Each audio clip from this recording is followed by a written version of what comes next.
Olá, internautas conectados no DMTV e também nas redes sociais do Diário da Manhã. Estamos de volta com mais uma entrevista ao vivo, diretamente aqui da sede do Jornal Diário da Manhã. E agora vamos falar sobre política. Vamos receber aqui agora, estamos recebendo aqui nos estúdios, o senador Ronaldo Caiado, senador dos Democratas.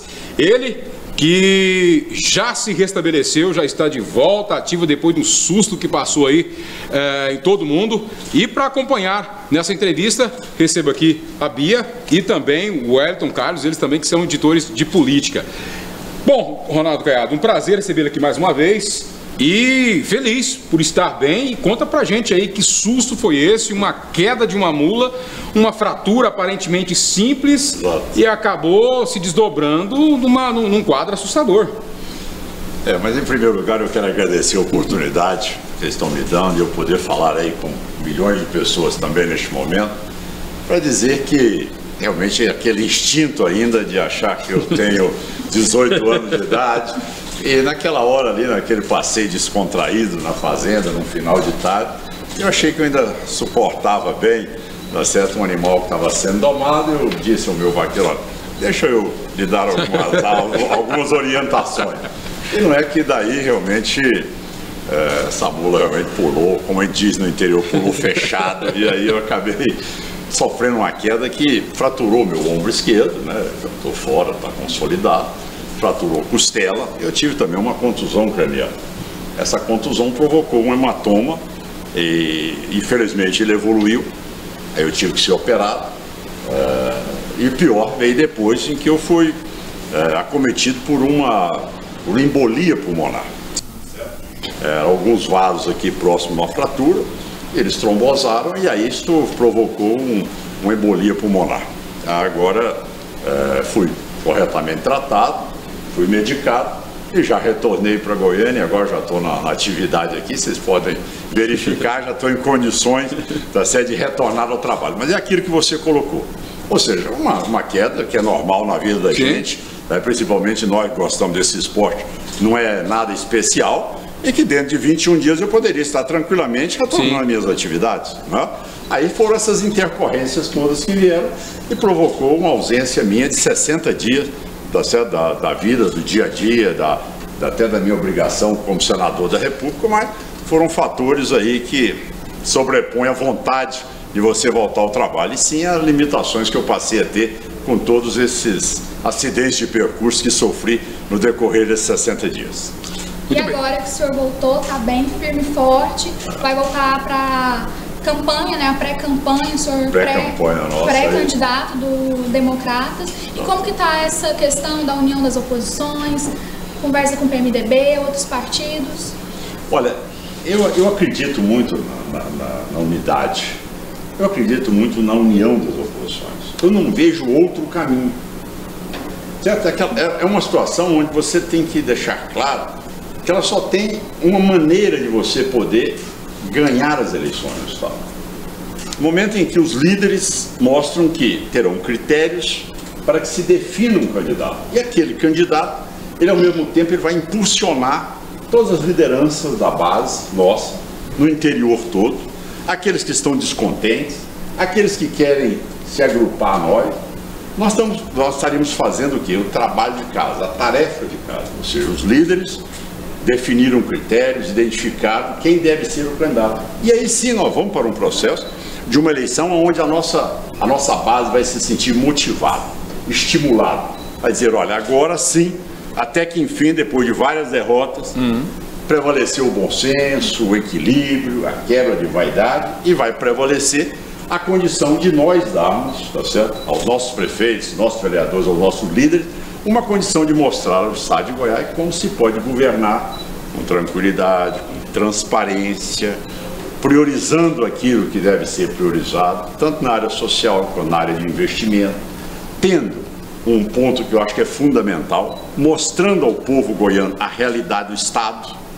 Isso é como você vai operar um paciente. Você tem que ser honesto. O cidadão não suporta mais ver todo dia promessas que não são concluídas ou que não acontecem. Então, este é o momento de você resgatar a esperança, mas ao mesmo tempo saber que aquilo que você está falando, você vai cumprir. E para isso e posso dizer, já avancei muito no estudo das dívidas do Estado de Goiás junto à União, ao sistema financeiro, à realidade que nós temos hoje junto até ao Tribunal de Contas do Estado de Goiás. A situação econômica do Estado é uma situação preocupante. O senhor tem números, dados? Dados, por exemplo, vamos lá. Endividamento. Exatamente. Vamos lá. Hoje nós temos um Estado com a dívida de mais de 19 bilhões de reais. É a maior dívida da história do Estado? Maior dívida da história. Nós estamos num orçamento agora fechando com 1.960 bilhões, tá certo, negativos. Nós estamos vendo uma progressão dessa dívida hoje que extrapola toda a receita do Estado durante um ano. A receita nossa não ultrapassa de 16 bilhões de reais. Nós estamos vendo todas as manobras contábeis sendo praticadas para que realmente o governo possa chegar no final do seu mandato, tá certo? Que é buscando dinheiro dos fundos.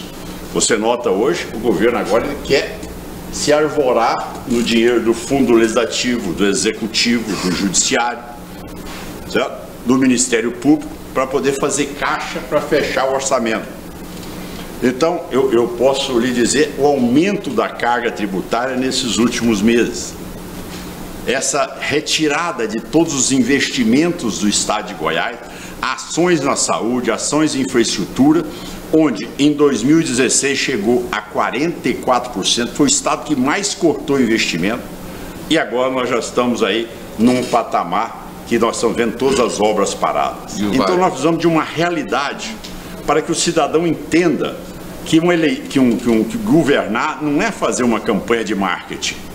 Governar é você ter responsabilidade em dizer, olha, nós podemos fazer até aqui.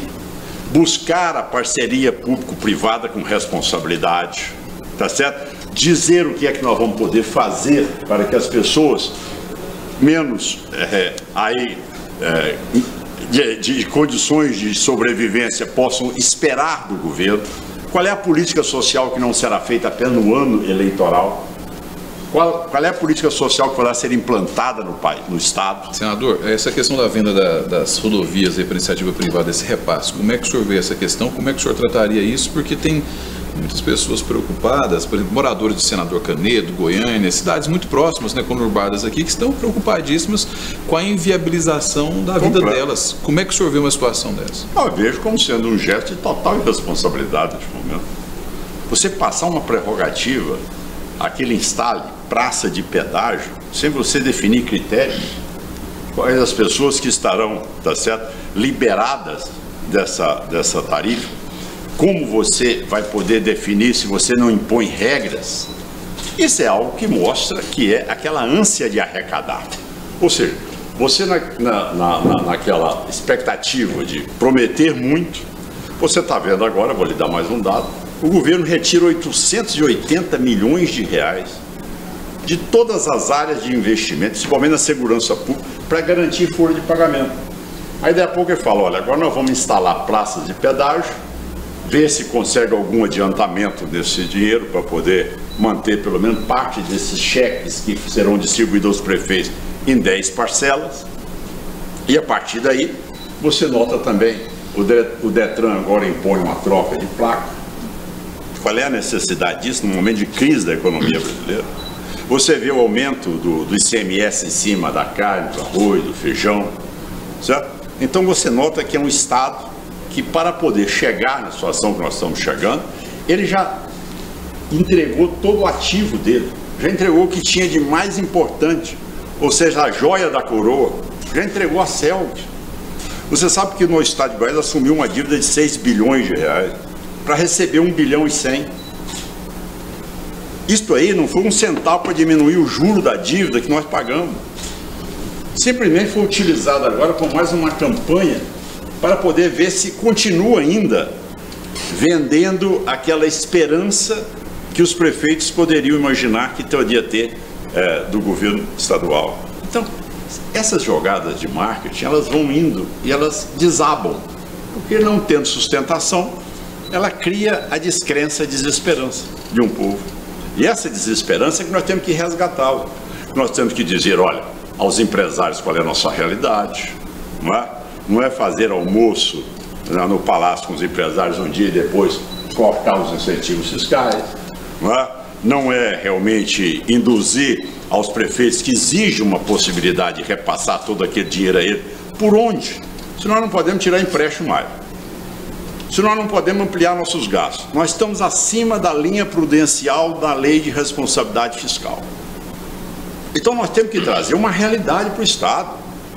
Nós temos que trazer e dizer, olha, o que está aqui é Goiás, eu preciso neste momento de fazer parcerias, eu preciso neste momento de dar prioridade às áreas que são específicas do Estado, e neste momento eu preciso de atender a demanda do cidadão que quer ter a esperança de uma saúde, da educação e da segurança pública que não tem mais. Então o goiano, ele merece mais. Senador, e a questão da...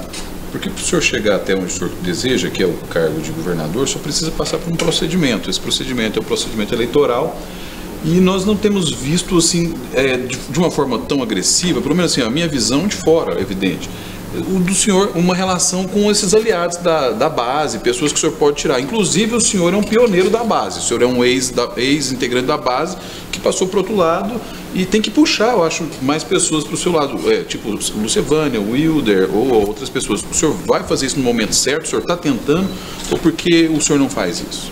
Não, faço, mas é lógico que você entende bem, você sabe qual é a prática. É o silêncio. Você sabe qual é a prática do atual governo.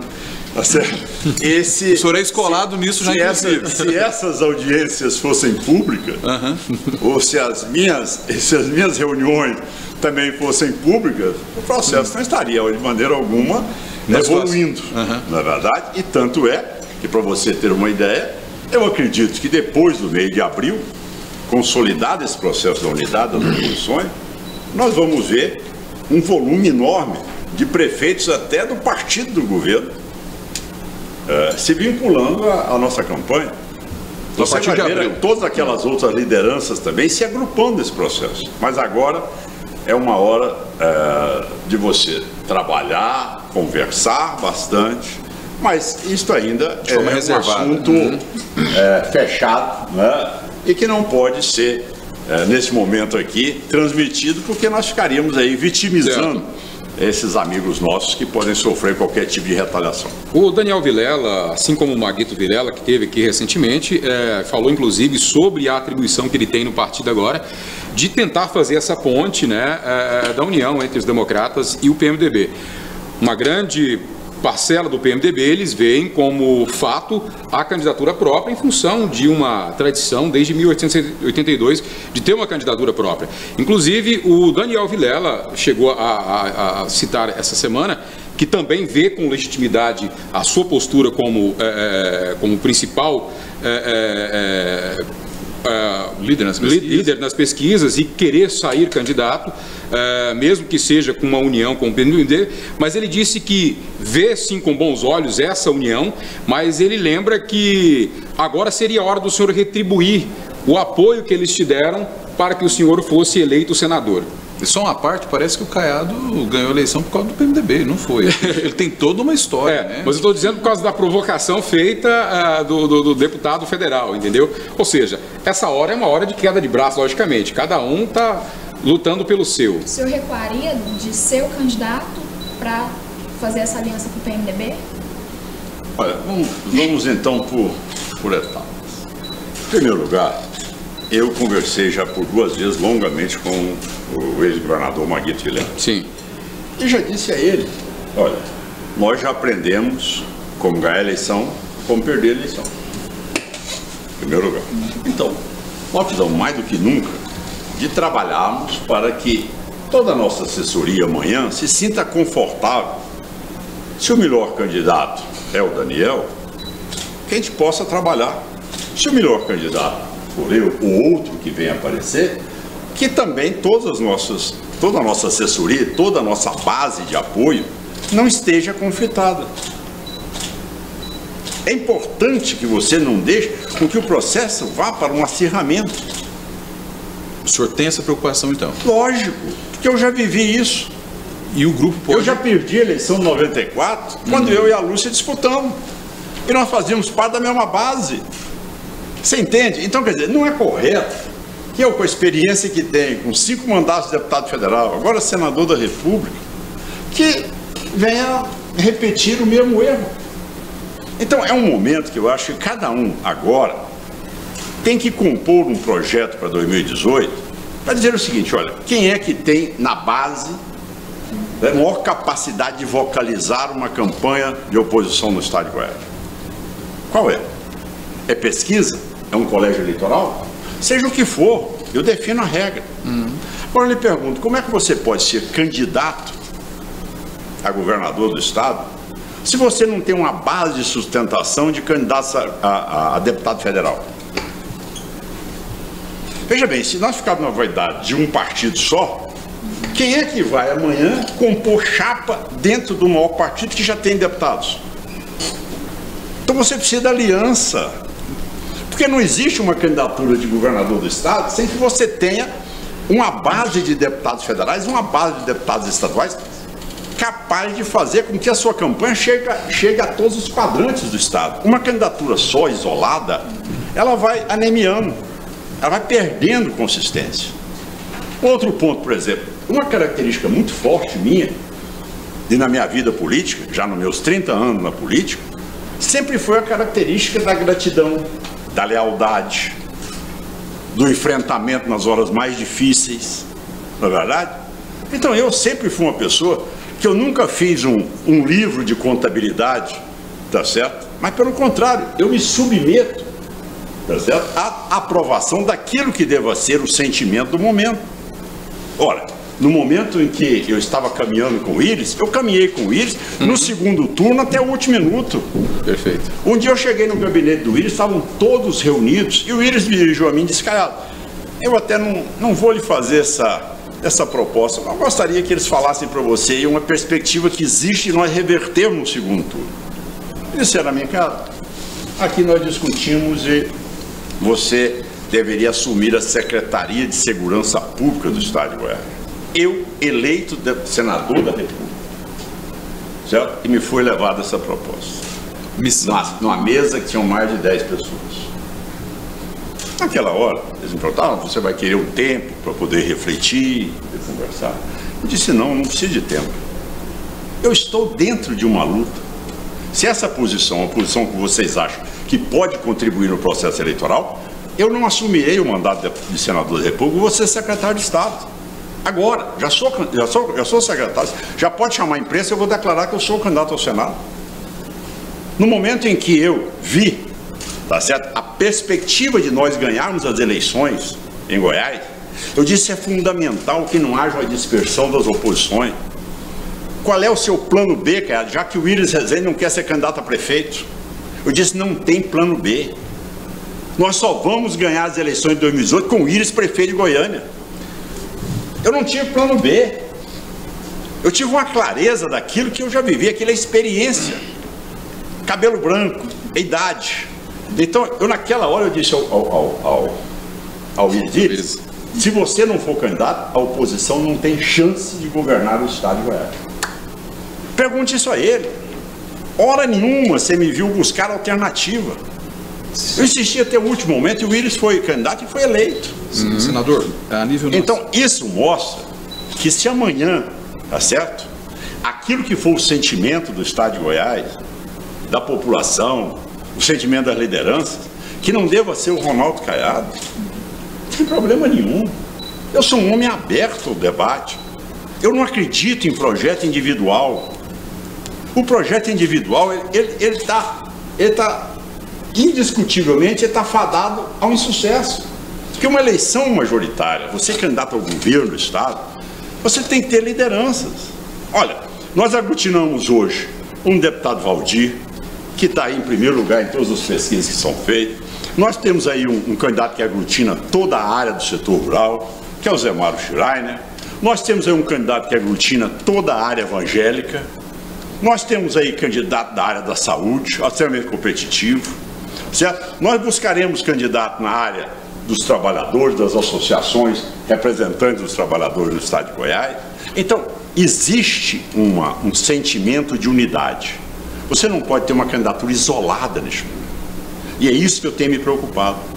Os partidos que às vezes eles tentam denegrir dizendo que é partido pequeno, esses partidos têm uma estrutura enorme no interior do estado e até na capital. Eles têm um maior número de vereadores até do que grandes partidos. Esses partidos têm uma capilaridade enorme e eles todos estão dentro de um grupo da unidade das oposições. Então quem deve ser o candidato? Aquele que for o sentimento. O que nós não podemos chegar é mostrando para o governo que vamos fazer o jogo deles.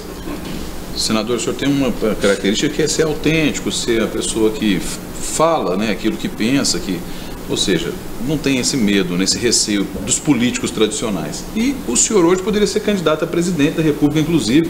O senhor tem muito mais cabedal político, mais estrutura que o Jair Bolsonaro. E, de repente, o Bolsonaro, com o discurso dele, entrou. Como é que o senhor vê isso? O senhor tinha condições de ter entrado nesse debate nacional? O que aconteceu? E como é que hoje o senhor vê essa questão do Bolsonaro liderando aí, de certa forma, os grupos conservadores para enfrentar o Lula? E também sobre a prisão do Lula, como é que o senhor vê essa possibilidade? Bom, em primeiro lugar, é lógico que eu sempre sonhei em poder um dia também disputar uma eleição. Eu disputei em 1989. Né? Naquela época era uma candidatura isolada para presidente da República. Eu fui candidato, tive a oportunidade de debater com o Lula, tive a oportunidade de mostrar o escândalo Beca, mostrar que o mensalão já começou desde aquela época da primeira eleição dele. Tive a oportunidade de mostrar o cheque que eles haviam cobrado de propina naquela obra em São Paulo. Né? Fiz um enfrentamento, um debate claro para o Brasil todo. Agora, este momento, eu sempre tive, como você disse, posições muito claras na minha vida. Desde que o Michel Temer assumiu o governo, tá? E ele começou a se assessorar por todas aquelas pessoas denunciadas, eu disse, isso aí não vai terminar bem. Alguns criminosos. Não é verdade? Então, eu me pronunciei perante o partido. Falei, olha, eu não posso ser candidato de uma estrutura que acha que deve também fazer parte do governo. Seria uma incoerência da minha parte. Tá certo? Eu não colocarei meu nome em posição como ela. E sempre foi uma luta que eu venho desde 94, quando tentei também uma vez ser candidato ao governo de Goiás. Agora, eu vi as condições das pesquisas que foram feitas, no sentimento por onde eu ando, e uma história política que eu nunca tive nenhuma denúncia que pudesse denegrir minha trajetória. Eu sou um homem que entra em todos os aviões, que entra em todos os restaurantes no Brasil, caminho com a minha família sem nenhum problema. Tá certo? Então, isso, eu sei que isso é um capital político neste momento, mas se o meu partido está compondo o ministério, não seria correto da minha parte, tá certo? Postular essa condição. Agora, como candidato a governador, o mais, tá certo? Com mais eleições dos que estão aí colocados, tá certo? Com a vida de 30 anos na política. E eu sou, tá certo? O menos rejeitado em todas as pesquisas. Mas se eu estou em primeiro lugar e o menos rejeitado em todas as pesquisas, é porque aquilo que você colocou, que muitas vezes poderia ser uma tese contrária, a minha posição de transparência, de clareza, dizer exatamente o que eu vou fazer, isso me credenciou. Olha, quando você vai na tese, então, do Bolsonaro, você tem hoje uma candidatura do Lula, certo? Que eu já coloquei isso, às vezes fui até criticado, que eu acho que o Lula deve ser candidato, porque nós não podemos criar mitos no Brasil. Chega a Venezuela, chega a Argentina, nós não queremos criar essas figuras mais na política brasileira. Nós temos que ganhar dele na urna. Também você tem hoje uma política que ela tem outro formato. Qual é o formato da política hoje? Está aqui. Rede social. Isso é outra realidade. Ninguém fazia política. Eu, em 89, não tinha isso. Não é verdade? Isso é outra vida. O cidadão hoje se comunica. Então, neste momento, saiu um candidato contra o sistema. O povo desiludido do sistema disse, olha, eu vou com o Bolsonaro. Você tem críticas a ele? Tem, mas você vê que ele é um cidadão que não está envolvido em bandalheira, em corrupção. Ele tem a maneira dele de falar e de se dirigir, mas ele conseguiu conquistar uma quantidade significativa da população. Agora, como eleição até junho, você sabe que é uma distância secular em política. Até lá, então, você não sabe como é que outros candidatos poderão se comportar neste processo E quais são as outras alternativas que nós teremos numa eleição de 2018. Esse é o meu pensamento. E desses nomes que já estão colocados, Bolsonaro, Alckmin, Lula, Ciro Gomes, qual, ou outro que o senhor pode pensar, qual que seria o que de fato melhoraria o Brasil, levaria o Brasil para um patamar melhor, a economia melhoraria? Quem seria o nome? Olha, por exemplo, você já tirou o Dória. Ah, esqueci. Na verdade, que há poucos dias atrás ele já era. Então, o que eu estou dizendo a você... As coisas acontecem muito rápido. É que essa especulação, neste momento, ela oscila numa velocidade fora do comum. Sim, se eu tivesse essa entrevista aqui há 40 dias atrás, você me perguntar, e o Dória? É o Dória que estava sendo candidato. O Dória já estava eleito. Não é verdade? Daqui a pouco ele desapareceu. Então, é isso que eu estou lhe dizendo. Será que já apareceu o candidato que vai ganhar presidente da República? Entendeu? Em política a gente tem que ter esses cuidados. Será que a pessoa está ocupando espaço, mas será que já apareceu aquele que realmente vai ser o presidente da República? Então, esse é o processo que nós temos que aguardar. As denúncias ainda que estão por vir, não é? Esse processo da Lava Jato, que fez uma reviravolta na política nacional. Então, tudo isso hoje é um novo momento. Você tem rede social, você tem esse processo hoje de uma nova eleição em termos de gastos, você tem uma nova legislação hoje em termos de Caixa 2, aquele que insistir já vai para a cadeia direto. Você tem hoje uma situação que a sociedade não tem muita vinculação com partidos políticos. Não é? Então, por exemplo, eu não sei a linha de comportamento, por exemplo, do Novo. Tá? Ele vai ser um candidato que vai amanhã sensibilizar? Eu não sei se vai ter o do Podemos, do Avante, desses partidos todos, tem aí também o Álvaro Dias.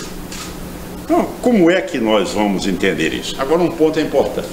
Nós temos que entender que existem estados que a eleição nacional influencia. Goiás é dos estados que a eleição nacional não influencia a eleição para governo. Vocês nunca viram federalizar uma eleição em Goiás. O cidadão tem a opção dele pelo voto a presidente da República, e para governador é que realmente as coisas são efervescentes aqui no nosso estado. Senador. Então eu acredito que nós vamos ter o mesmo comportamento como dos outros anos. O eleitor vai se sentir totalmente à vontade dentro deste momento novo da política nacional, para esquecer o seu candidato, e vai também tomar o rumo em relação à sua candidatura ao governo. Senador, rapidamente, o senhor vai começar está na pré-campanha. Quando é que o senhor vai começar a fazer as reuniões com os grupos, por exemplo, o pessoal do meio ambiente, da educação? Eu, por exemplo, sou lá do grupo da pós-graduação de Direito lá na Federal. Ou seja, quando é que eu vou ver o Caiado entrando na Federal para discutir política, educação? Quando é que o pessoal da cultura vai ter essa reunião com o senhor? Como é que o senhor está prevendo a construção do plano de governo do senhor? Primeiro, eu estou fazendo um levantamento muito criterioso. Sabe por quê? Eu não posso pegar uma radiografia de um cidadão politraumatizado, com fratura de todo lado, com lesões musculares, nervosas, e dizer para ele, olha, meu amigo, amanhã você está andando. Tá certo? Então, eu, ao chegar nesse debate, eu quero chegar bem consistente em termos da realidade do nosso Estado de Goiás, com dados do Tribunal de Contas do Estado, com dados do Tesouro Nacional, com levantamentos feitos em relação à dívida, receita, despesa já comprometidas. Então, este é um quadro que cabe a mim ter a responsabilidade de levantar. Mas é março, abril, o senhor tem assim uma... Não, eu tenho uma assessoria que já trabalha isso. Já começou meses. Isso? Já trabalha então, já trabalhando isso há 2 meses. Certo? A partir daí, em primeiro lugar, você tem que ter, e a idade ensina, a humildade. Sabe? Quando você acha que você é sabedor de tudo, aí é a hora que você erra. Entendeu? Eu tinha um professor que dizia, o bom cirurgião não é aquele que acha que opera tudo. É aquele que tem a coragem também de estar na sua equipe os melhores em cada uma das áreas. Eu sou um especialista em cirurgia de coluna. Eu não sou um especialista em cirurgia de joelho. Então, quando eu for falar com a área da educação, eu vou levar a eles o meu raciocínio em relação ao que eu penso na área da educação. Mas eu não tenho a arrogância nem a petulância de ensinar a eles o que é melhor, porque eles têm a experiência. Eles conhecem a realidade do estado de Goiás. Tá certo? Na área da saúde, eu sou médico há 43 anos. Então, esta aí eu ainda posso avançar ainda mais, porque eu sei exatamente o que eu preciso de fazer para o meu estado, para dar pelo menos condições de diminuir essa fila que existe hoje de cirurgias eletivas que tem mais de 10 anos esperando na fila. Uma qualidade de atendimento na urgência, eu sei fazer isso. Agora, na área da segurança pública, eu vou ouvir as melhores cabeças. Eu não tenho que ser o homem que sabe tudo. Eu terei humildade de buscar os melhores técnicos na área da economia.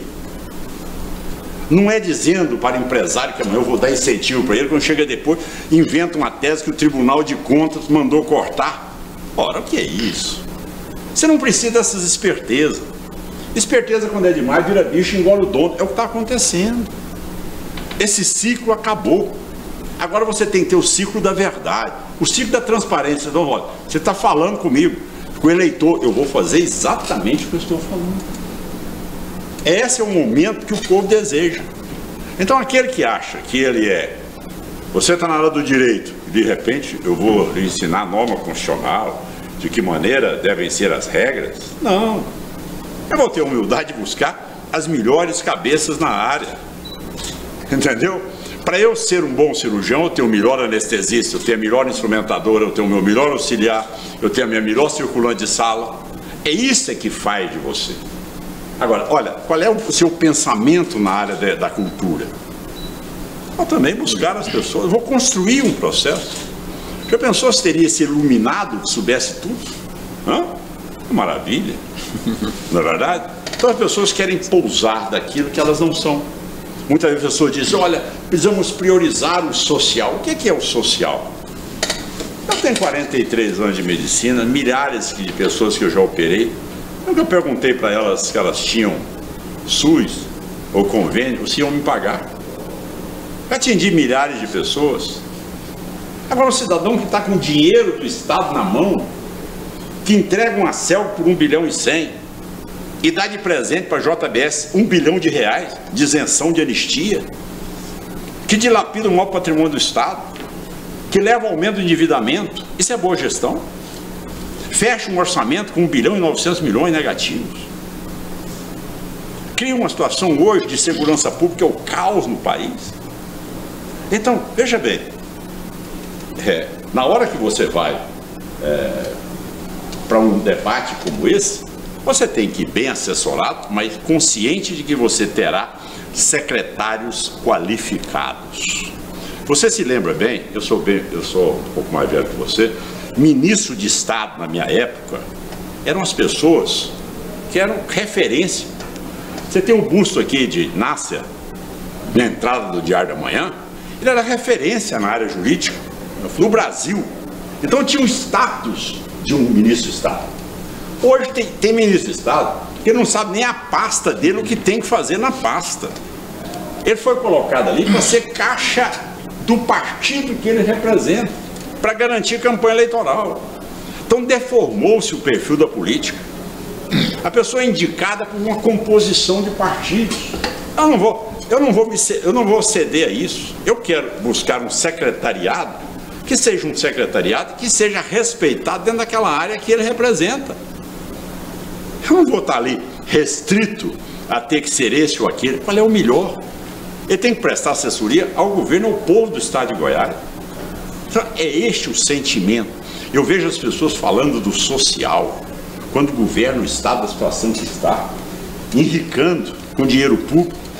E o que na vida já fez para dizer que ele apoia o social? O que da parte dele? Eu quero saber dele pessoalmente. Qual é que fosse o ato com o seu dinheiro, com a sua profissão que você já fez pelo social? Qual? Não, porque aí eu fui prefeito, eu fui governador, Não, peraí, até aí você usou o governo público, o dinheiro público que nós pagamos em forma de imposto e que existem várias denúncias em relação aqui ao como o dinheiro foi usado. Então você está punindo o social. Você está deixando de fazer o social. Com 200 obras inacabadas, não é? Por exemplo, um pedágio que deve existir, você está me perguntando, é o pedágio de Posse até Terra Ronca. É um pedágio que deve ser instalado, porque é uma cidade, uma estrada muito movimentada, e que deve ter um posto de pedágio ali, na saída de Posse para Terra Ronca. tá certo? A previsão também nessa duplicação entre Goiânia e a cidade. Não, estou falando por isso porque está sendo irônico. Na frente da fazenda. Entendi. Está sendo irônico. Eu não entendi, não captei.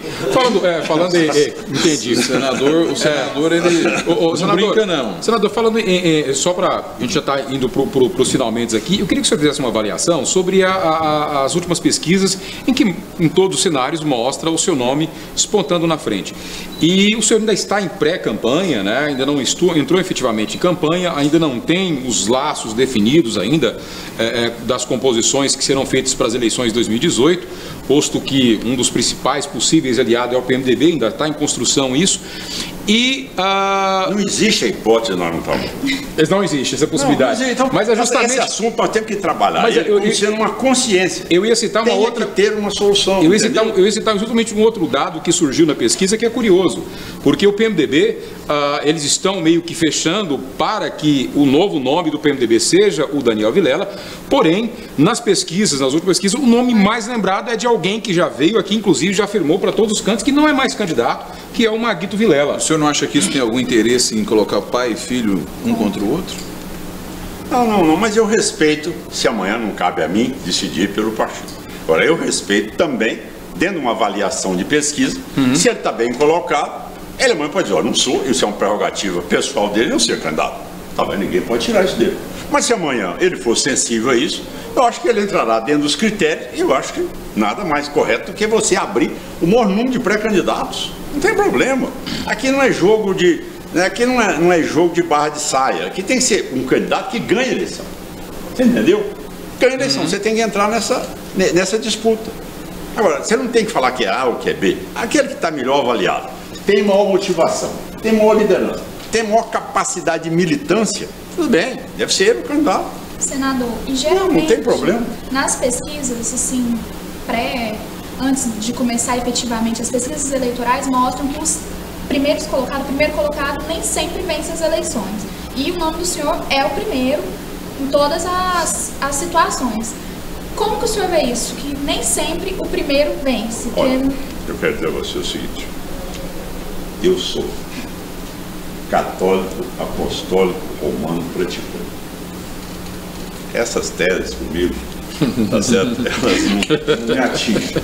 Eu nunca tive esse grau, tá certo? De me embasar em, olha, quem fala que está em primeiro lugar não chega lá, olha, quem mora nesse apartamento aqui não dá certo, tá certo? Essas coisas, quando eu cheguei na Câmara dos Deputados, você não fica nesse apartamento não, porque todo deputado federal ficava aqui e perdia, tá certo? Então, essas coisas... Superstição não é com o senhor. Não, superstição não é comigo. Essas coisas eu acho que, por ser um homem temente a Deus, eu acredito exatamente naquilo que você produziu, que você fez na sua vida, que as pessoas reconheçam em você se você tem ou não aptidão para governar o Estado de Goiás. É isso que eu acredito. Eu sou um homem que eu acredito no trabalho, tá certo?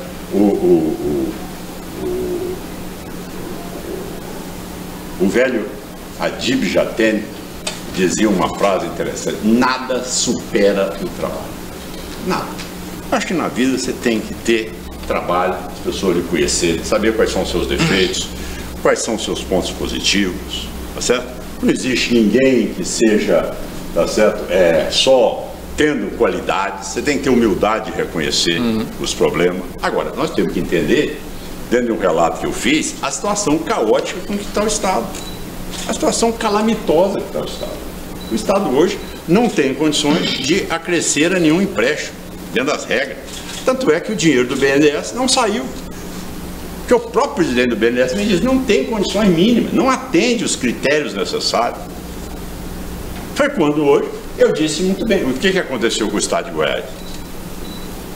Aquilo que eu defini como sendo a oligarquia dos carrapatos. É aquilo que vai proliferando, vai sugando a vaca, vai sugando, e vai indo, a vaca vai definhando. E é o que aconteceu com o Estado de Goiás. A hora que você abolir isso aí, a vaca torna recuperar de novo, vai para o bom caminho. Você entendeu? Você tem que poder mostrar que a sociedade é que precisa do Estado. Não são esses que acoplam o governo. Então você tem um mau uso e um mau resultado de um processo de campanha eleitoral. E a Lava Jato está fazendo um grande serviço, que é fazer o cidadão refletir em quem votar neste momento. vida pregressa, como é que fez, como é que se comportou, sua trajetória. Senador, estamos chegando no final das entrevistas. Eu queria que o senhor fizesse uma avaliação sobre o legado de tudo o que vem acontecendo no Brasil nos últimos anos em função dos escândalos de corrupção e a ação efetiva da justiça, colocando atrás das grades nomes proeminentes da política e do empresariado que a gente jamais imaginaria num cenário de 5, 6 anos atrás. A gente veria pessoas como essas atrás das grades. E se pode chegar em Goiás. Exatamente. Se isso se o senhor acha que isso vai ter uma continuidade, se isso pode chegar em locais, em lugares que a gente jamais imaginava, e qual que é a avaliação que o senhor faz em relação ao legado de tudo isso? Por exemplo, o senhor faz parte de um legado político que já vem de algumas décadas, porém é uma dessas pessoas que passou à margem de tudo isso e pode falar categoricamente sobre tudo isso com tranquilidade. Pois é, você vê quantos anos na minha vida eu sustentei essa tese sem ter caído aí nesse trajeto que muitos achavam, não é, que era se beneficiando de benesses públicos, de dinheiro público, que poderia amanhã garantir a sua eleição. Então, é uma alegria para mim poder fazer parte de um grupo pequeno da política brasileira hoje, mas que posso, como eu disse a vocês, andar com a minha família e poder dizer o que eu penso e subir a tribuna e hora nenhuma ter contra mim nada que pese sobre a minha honra e a minha transparência do meu dia a dia. Mas vocês diziam, qual é o legado da Lava Jato? Nós vimos os maiores empresários, lideranças políticas, todas sendo presas. E aí a sociedade voltou a ter esperança na justiça brasileira. O Supremo tem que concluir o que tem sido feito no Paraná. E o outro ponto importante é agora este processo chegar aos estados. Chegou no Rio de Janeiro, nós vimos o desmonte. Hoje a manchete é São Paulo. Eu acredito que amanhã seja Goiás, um processo que já iniciou. Você mesmo dizia que está chegando por aqui. Então, quer dizer, o pessoal da imprensa é mais informado que a gente. Então já deve estar bem acelerado esse processo aqui meu. Mas nós estamos aguardando aí a qualquer momento para saber as conclusões do que ocorreram, né, em vários fatos no estado de Goiás que não deixaram de denegrir o estado no cenário nacional. Então eu acredito que foi um ponto alto. Foi o momento de você buscar o exercício da cidadania. E ela não está hoje mais praticante no seu dia a dia, o cidadão, porque se decepcionou com a prática do presidente Michel Temer. Ela esperava do presidente que, ao sair daquele modus operandi da presidente Dilma e do Lula, ele desse uma virada na pauta da sociedade, na pauta do cidadão. Transparência, cortar Estado. Hoje, para mim, a reforma importante é a reforma administrativa. Tem que se começar por ela. O cidadão brasileiro não aguenta mais pagar imposto para manter aquela entourage, toda aquela estrutura de governo, sem que tenha resultado para o cidadão no seu dia a dia. Essa é a primeira reforma que tem que ser feita. Bom, qual é a estrutura hoje? Você vê, de repente, são 500 cargos em Goiás, porque o cidadão foi ex-prefeito, porque o cidadão foi ex-vereador. Peraí, como você vai gastar dinheiro público com isso? Dinheiro, você não tem uma enfermeira, você não tem um médico, você não tem um policial. Aí de repente você traz 500 pessoas que podem amanhã alavancar sua campanha eleitoral. Isso é desvio de função. Isso é crime. Então, eu acredito que um governador sendo eleito em Goiás, ele tem que ter essa independência moral para dizer o seguinte: olha, isso aqui é público e nós temos que ter critérios. Se credencie dentro das condições e tudo bem. Agora, continuar isso para você se manter, para coibir denúncias e não deixar com que seja votado no Congresso Nacional, como foi feito, dinheiro, com verba, com repartimento, com cargos de ministério, você realmente perdeu a credencial de governar. No momento que você usa também para poder eleger o seu sucessor uma máquina para poder buscar ex-políticos para ocuparem cargos que ele não tem nem conhecimento do cargo, você também está desviando a função do Estado. Bom, senador, a gente já extrapolou o tempo, queria demais agradecer a sua disponibilidade em vir conversar com a gente aqui e saber que o senhor está bem, né?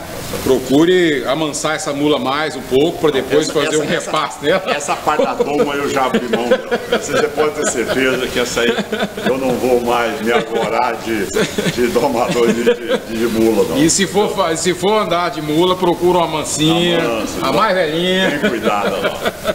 Tá bom? Obrigado pela sua participação aqui, senador. A gente não vai poder nem passar aqui a quantidade de mensagens que nós recebemos aqui, afinal estamos ao vivo. Grande maioria das pessoas exaltando o seu trabalho, enfim, dizendo o próximo governador de Goiás, a grande maioria, enfim, exaltando o seu trabalho e parabenizando pela sua postura e, claro, né, torcendo para que se restabeleça e fique ainda melhor e que não volte a montar nessa mula. Tá bom. Obrigado, senador. Eu quero agradecer rapidamente e poder dizer muito obrigado pelo apoio, as orações que eu recebi, tá certo, as mensagens no momento em que eu permaneci aí 60 dias aí com todas essas complicações que vieram após essa queda e desejar a vocês um Feliz Natal, um 2018 com muita esperança, sabendo que vocês sentiram já, as pesquisas mostram isso, esse ciclo chegou ao fim. Nós vamos ter um novo momento em 2018. Eu tenho certeza que será um momento de recuperar a esperança, a autoestima do goiano e teremos essa oportunidade que estão dentro do processo democrático as eleições que ocorrem no ano de 2018. E dizer também que eu quero estar na universidade, lá na área do direito, sendo convidado por vocês, poder lá fazer um debate, ouvir exatamente aquilo que é o sentimento da academia, tá certo, em relação à área do direito no nosso estado. E também farei isso com todos os outros segmentos. Eu acho que isso no momento oportuno eu tiver já esse mapeamento do estado totalmente identificado. Muito obrigado pela oportunidade e aqui a todos os jornalistas aqui que me entrevistaram e desejar a vocês também um feliz 2018. Obrigado, senador. Feliz 2018, Feliz Natal para ti, para toda a família. Obrigado, Bia. Obrigado, Wellington Carlos, nossos colegas, e a você que está nos acompanhando. Obrigado pela companhia. E essa entrevista pode ser revista, pode ser reassistida em nossas redes sociais, também no nosso YouTube. A você, obrigado pela audiência e até a próxima entrevista. Tchau, tchau, gente. Um abraço.